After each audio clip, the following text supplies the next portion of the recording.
that I keep wanting to call this movie Skyfall. Hope everybody's doing good out in YouTube land. I just got back from watching the Wachowski brothers' Cloud Atlas. And it's the Wachowski brothers and the director of Run Lola Run, whose name eludes me at the time. But, you know, this is this big science fiction type epic. You know, the Wachowskis going to the well again, trying to make another big scope movie. And going in, I was kind of hesitant to watch this movie, knowing it was 2 hours and 45 minutes. I kept thinking, this is going to be too long right off the top of my head. Well, I was pleasantly surprised. It kept me entertained for, you know, the 2 hours and 45 minutes. I didn't have any problem with the runtime. Really like that. And the story is really interesting. You can kind of tell from the trailer. It's basically a bunch of different stories going in different time periods. One's in the 1900s on a ship, like a slave ship. One's like sort of like a 70s thriller type storyline. One is a contemporary movie, but it's a comedy. And then there's a couple of sci-fi ones. One's like the distant future, and then one's really far after, like a apocalypse of some sort. And, you know, multiple characters, multiple actors play different characters throughout all the different stories. You have Hugh Grant, Tom Hanks, Halle Berry, the one young guy. He's played really good in this movie. I don't know his name. But you got an ensemble cast, really good acting all around. Really good. The movie's just technically well done. I thought every part of that was done well. The special effects are awesome.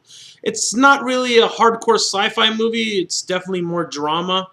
Like I said, each time period kind of has its own story tone. And then what they did really, that was impressive. I thought it was going to be a big mess, but they really intertwined the stories well, because at the core of the story, I don't want, you know, anybody to tell you, oh, it requires deep thought, all this stuff. It's not that deep a thought. It's basically how your actions today ripple throughout time and, you know, have repercussions on actions in the future, and how, you know, things are all intertwined with a big helping of love thrown in, basically. It's not super complicated. It's an interesting story. I'd recommend seeing it on the big screen if you get a chance to see it, because it's, like I said, it's really well shot. A lot of cool different scenery. The makeup effects they use in this movie, I know some people are going to have a problem with it, but I really thought it added this kind of like, almost like a graphic novel dimension to the story.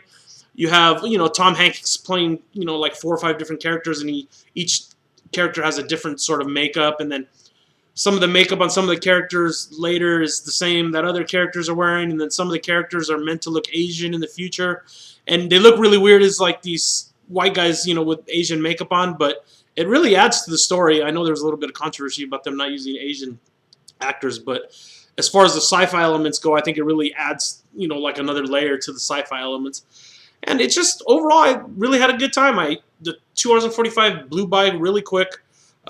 This is probably, you know, I like the first 2 Matrix movies. The rest of the Wachowski films I didn't really care for too much. This one is pretty good. I have to give it a recommendation, a solid 4 out of 5 stars. At the end, I felt really good. It was a good, you know, I think the part that's supposed to affect your heart worked pretty good. It was pretty effective.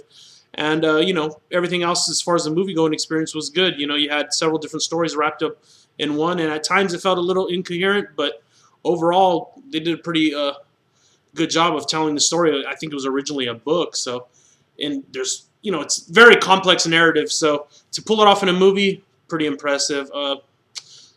I'm excited to see what the Wachowski brothers come up with next. Guys, that's for another blog post. The Wachowski brothers, they're pretty interesting people, so I'm interested to see what they're coming up with next. All right, guys, that's my thoughts on Cloud Atlas, not Skyfall, which I keep wanting to call it, but take it easy.